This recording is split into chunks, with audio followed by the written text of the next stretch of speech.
Hello, everyone. This is Dr. John here, and welcome to this week's episode of Through the Patterns with Dr. John. And for today's episode, one of the things I've been seeing, and I see it a lot, and some things I've had to recognize in myself as well, is the patterns of feeling undeserving, and which can show up in fear of success, putting yourself last,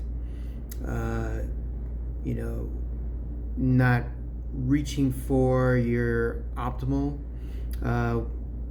working for just surviving versus thriving. There's a lot of different ways it can show up. And one of the patterns that was presenting to me was, if you ever, when you were growing up, had parents, teacher, or whatever telling you that you're not deserving of something. And not that they said that your action or behavior wasn't deserving of something, but that they said you weren't. And going forward in time, that was never corrected usually. So in our brain, we are still registering from when we were 2 or 3 or 4 or 5 or 8, 9, whatever, some of the very foundational years that we weren't deserving.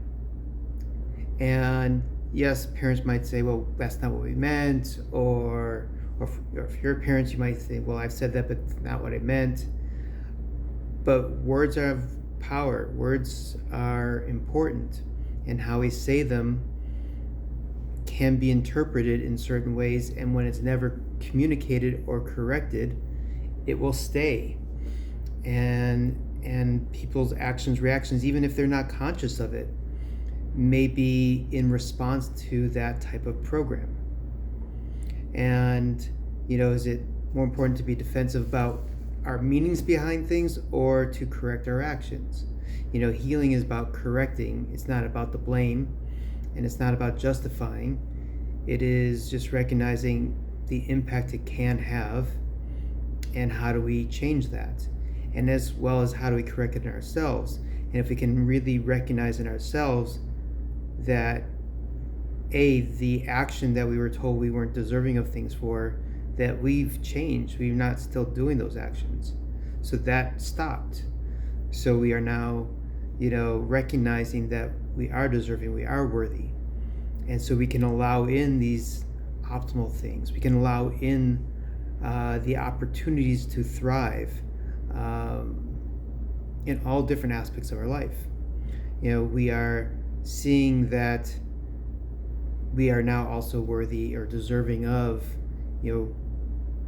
actual intimacy or actual connections that are authentic connections versus superficial. So that's for this week's episode. And let me know if you have any comments or questions. And stay tuned for next week's episode. Have a great and blessed day, everyone.